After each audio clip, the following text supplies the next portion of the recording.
हरिओम। हरिओम। हरिओम। आज की वाणी का शीर्षक है आनंद।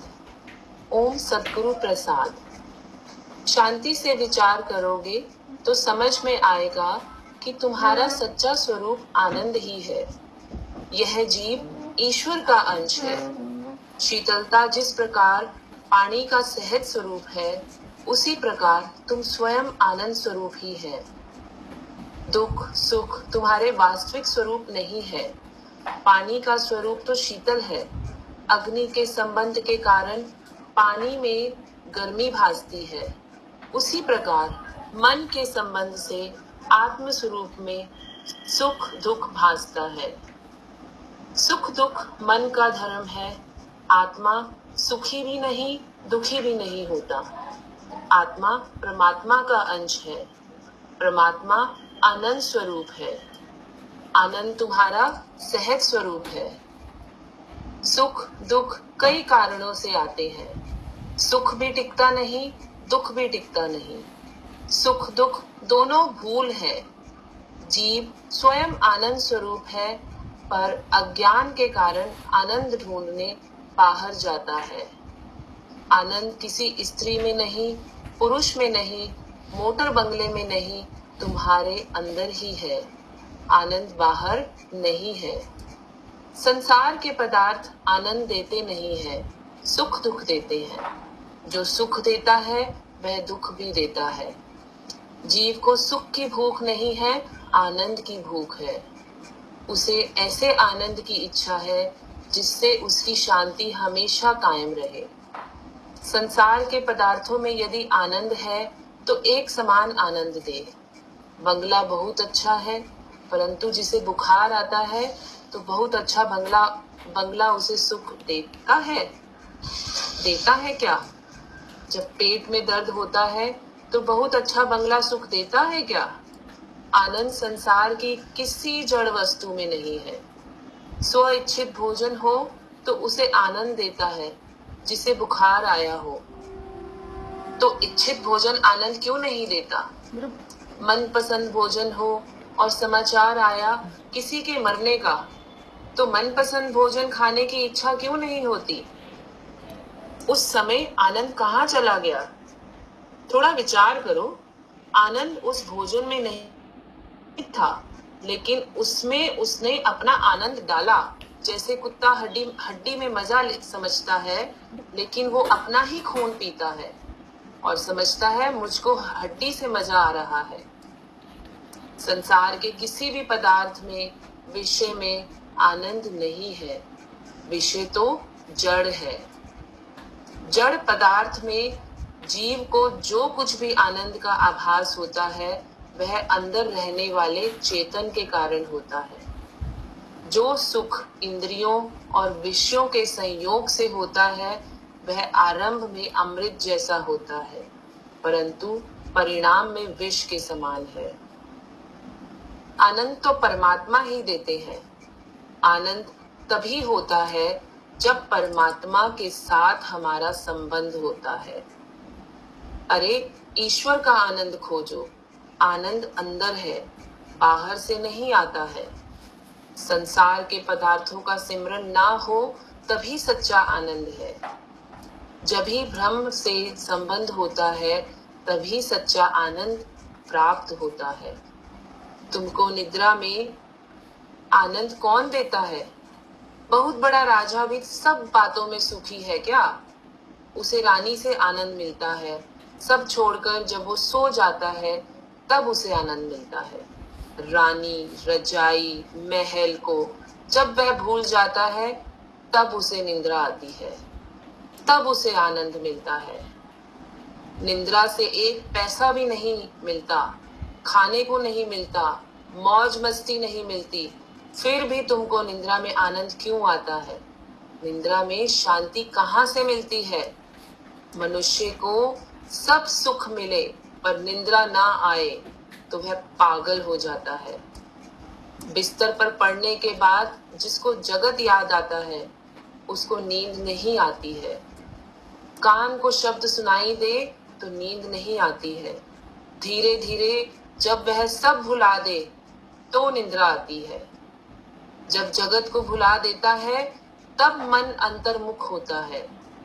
इंद्रियां जब विषयों को छोड़ती हैं तभी चेतन परमात्मा के साथ सो जाती है।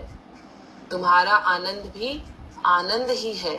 सब कुछ छोड़कर मनुष्य को सोने की इच्छा होती है। आनंद भी संसार की जड़ वस्तुओं में नहीं है, आनंद जगत में नहीं है, आनंद जगत को भुलाने में है। जब तक मनुष्य को अन्य किसी से आनंद मिलता है तब तक समझो दुख पीछे खड़ा है। तुम दूसरे से आनंद लेने जाएंगे तो दुखी होंगे। निद्रा में मन जैसा रहता है ऐसा जागृत अवस्था में जहां जाओ वहां आनंद ही है। दीपक में जब तक तेल है तब तक वह जलता है, तेल खत्म हुआ तो दीपक शांत। इसी प्रकार मन में संसार है, तब तक मन भी चलता है, जलता है, परंतु मन में संसार ना रहे तो मन भी शांत है। संसार को मन में से निकालना है, यही रुलाने वाला है।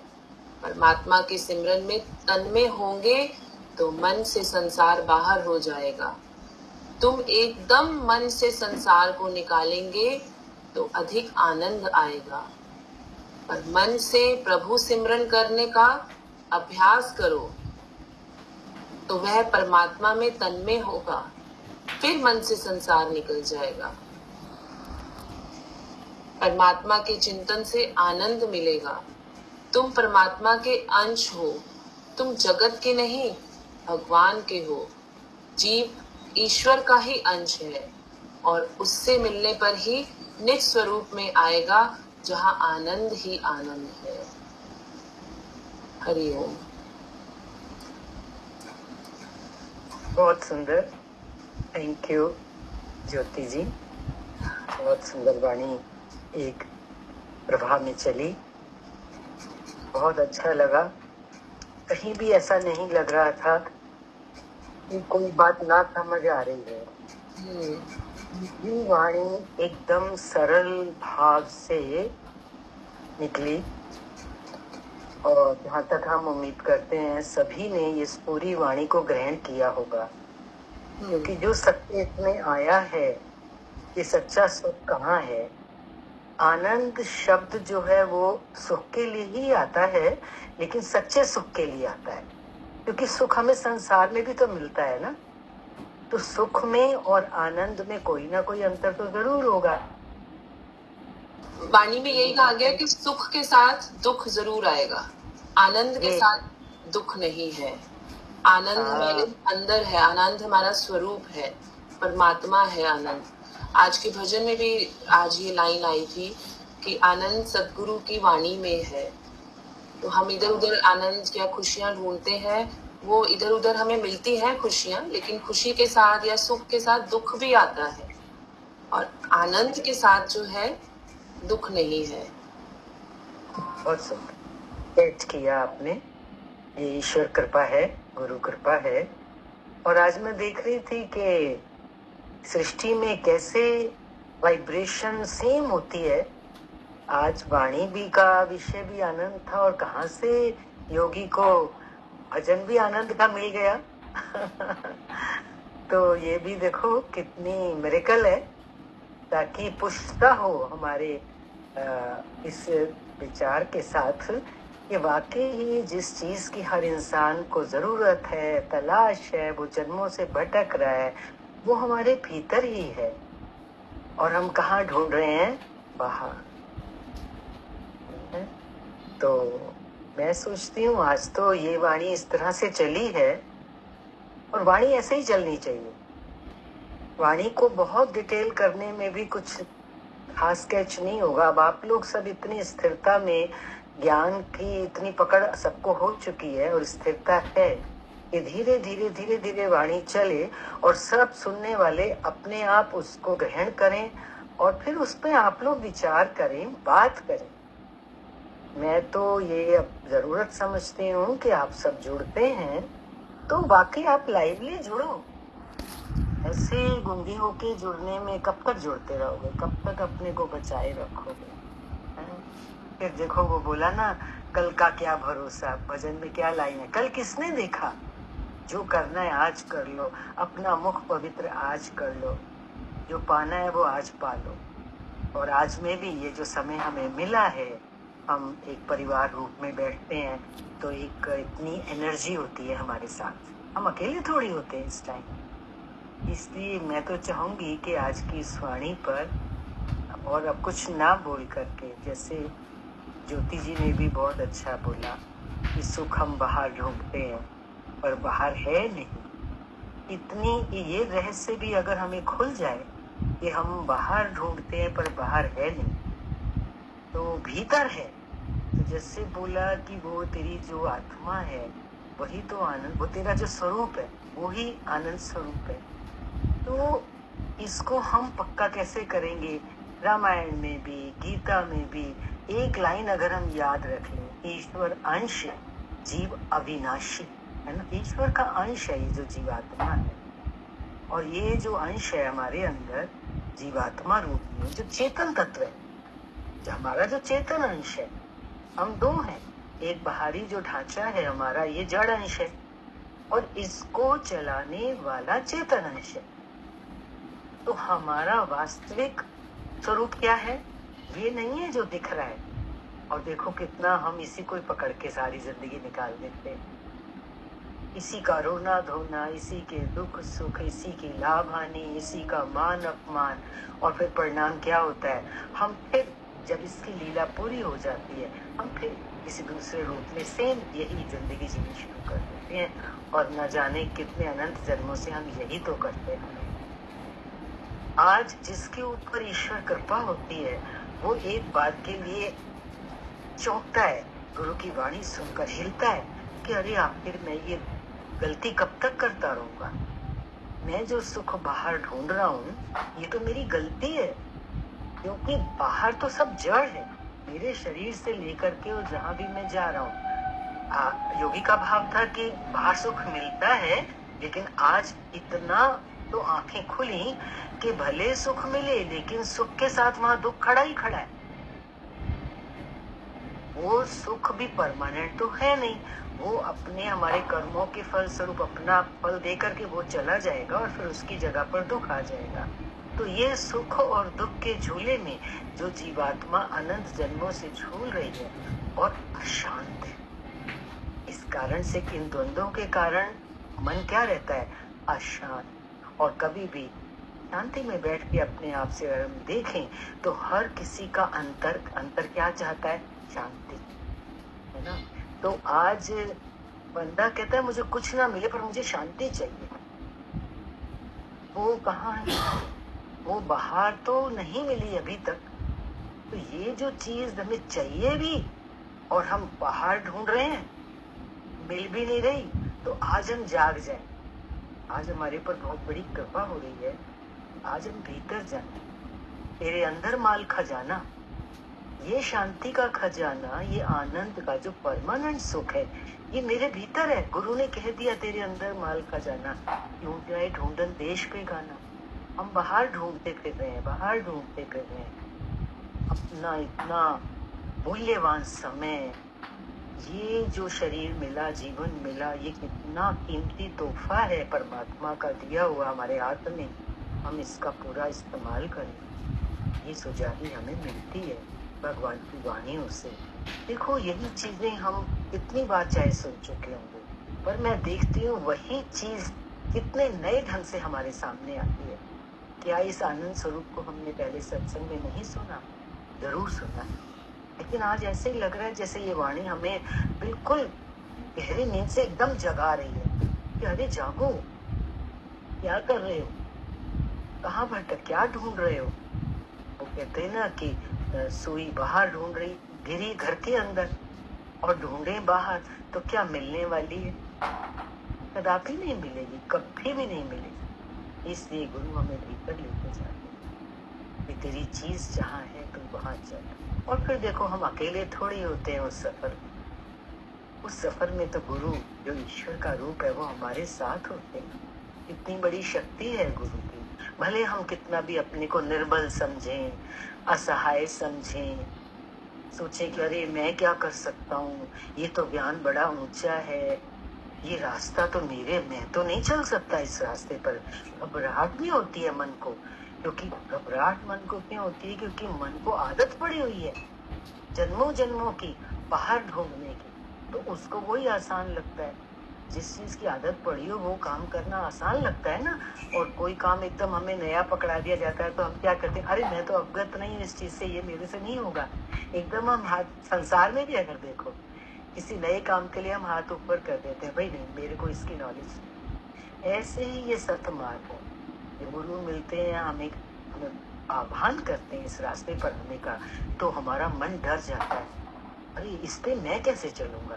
नहीं, ये तो गुरु के लिए, या वो लोग जो बहुत सात्विक हैं, बड़े संसार से वैराग ले चुके हैं, या जिनको बहुत कुछ मिल गया संसार में, वो चल सकते। ऐसा नहीं है, ये तो बल्कि सबके लिए है। तो भगवान की वाणियों में भी आया है और गीता में भी आया है कि अपने कल्याण का अधिकार तो पापी से पापी को है, अज्ञानी से अज्ञानी को है। इसमें कहीं कोई चॉइस नहीं है कि इसको ये परमार्थ का रास्ता या जो मुक्ति का रास्ता है। मुक्ति में सुखों दुखों से सदा के लिए छूट जाना, वो वाली मुक्ति तो वो कोई चुने हुए लोगों के लिए नहीं होती है, वो हर किसी के लिए भगवान ने रखी है। बस भगवान तो इतना ही गीता में कहते हैं, तू सिर्फ मेरी तरफ देख, तू खाली देख मात्र, बाकी तो सारा काम मुझे ही करना है। हमें कई बार लगता है कि मैं कैसे करूंगा ये साधना, ये सारे त्याग, तो हमें तो कुछ करना ही नहीं है। जब ये विश्वास आ जाता है कि हमें तो कुछ करना ही नहीं है, फिर हम क्या करते हैं, हाथ ऊपर करके समर्पण कर देते हैं, गुरु की शरण में आ जाते हैं कि गुरु बस बहुत हुआ, अब मैं तेरा और तू मेरा, अब तू मुझे संभाल, मैं तो थक गया अपने आप को संभालते संभालते, अपने कर्तापन पे भरोसा रखते रखते, मैं कर लूंगा अपने को सुखी, पर आज तक ना कर पाया। इस जन्म में भी देखा कि आज तक करते करते मैं तो सुखी कर नहीं पाया। तो यही गाथा तो हमारी जन्मों की है। अनंत जन्मों से हम अपने आप को सुखी करने का प्रयास करते रहे, लेकिन कर नहीं पाए। तभी तो आज शरीर में बैठे हैं कि भगवान ने एक और मौका दिया है कि तू अपने कर्तापन से ऊपर उठ के समर्पित भाव में आ जा। 18वें अध्याय की वही बात याद आती है, अर्जुन सब कुछ छोड़ छाड़ के तो मेरी शरण में। यहाँ तक कि भगवान ने पता लास्ट में क्या कहा, देखो हम इतना ज्ञान सुनते हैं और 18वां अध्याय खोल के देखना, कौन सा श्लोक नंबर याद नहीं आ रहा, जिसमें भगवान पता है क्या कह रहे हैं। जो इतनी पूरी, भगवान ने पूरी 18 अध्याय पहले उसको गीता सुनाई, पूरा ज्ञान सुनाया, आत्म ज्ञान, और बड़ी इंटरेस्टिंग बात भगवान ने कही। भगवान ने कहा जो ये सारा ज्ञान भी मैंने तुझे सुनाया तो इसको भी भूल जा। Very easy. हमें ज्ञान को याद रखने की या ज्ञान को के ऊपर आचरण करने की भी जिम्मेवारी भगवान अपने ऊपर ले रहे हैं। क्या कहते हैं भगवान, जो मैंने ज्ञान सुना है वो सब छोड़, सारे धर्म तू छोड़, बस एक मेरी शरण में आ जा, माम एकम शरणम। यहाँ ये बोला है भगवान, खोल के देख लेना 18वें अध्याय। वो तो सिर्फ इतना ही कह रहे हैं, मेरी शरण में आ जा। तो मुझे आप सब जितने भी लोग इस टाइम जुड़े हुए हैं, सच में अपना अपना जरूर आज माइक और कैमरा ऑन करो। मुझे आप लोगों से सच में ये शिकायत भी है कि एक सरल से सरल बात कहने के लिए भी आप अपना कैमरा नहीं ऑन करते, माइक ऑन नहीं करते। आज इतना तो बोलो, आज वाणी का जो सार निकल रहा है वो यही निकल रहा है कि बस हम गुरु की, भगवान की शरण में आ जाए। क्या इतना हम नहीं कर सकते हैं सब? मत बोलो ज्ञान, भगवान भी कह रहे हैं भूल जाते ज्ञान को। ठीक है, तो सब आज अपना अपना माइक कैमरा खोल के ये बोलो कि आज हम भगवान की शरण में आ गए, हे भगवान मेरी शरणागति स्वीकार करो। इतना तो कौन नहीं बोल सकता, रेपिटेशन तो कर दो। चलो जिन्होंने आज वाणी पढ़ी है उन्हीं से शुरू करवाते हैं शरणागति। हे भगवान मैं आपकी शरण में हूँ, मुझे अपनी शरण में ले, ग्रहण करें। हाँ, और भगवान पता क्या कहते हैं, जो मेरी शरण में आ जाता है उसके योग की, उसके क्षेम की, मतलब जो कुछ भी उसको जिंदगी में चाहिए, संसार खाली परमार्थ नहीं, भगवान तो दोनों हाथ में लड्डू देते हैं। वो कहते हैं तेरे सांसारिक सुखों की भी और तेरे पारमार्थिक रास्ते की भी अब जिम्मेवारी मेरे ऊपर है। जब जब तुझे जिस चीज की जरूरत होगी वो मैं तुझे दूंगा, बस तू आ तो सही। हम तो आने से भी डरते हैं। तो आज ये सभी के लिए एक निमंत्रण है, आह्वान है। आज जितने भी लोग जुड़े हैं, आज काफी लोग दिखाई दे रहे हैं मुझे, 20-25 लोग, सब करके जरूर अपनी शरणागति कबूल करें सबके सामने। दरबार में करेंगे तो हमारे मन को याद रहेगा।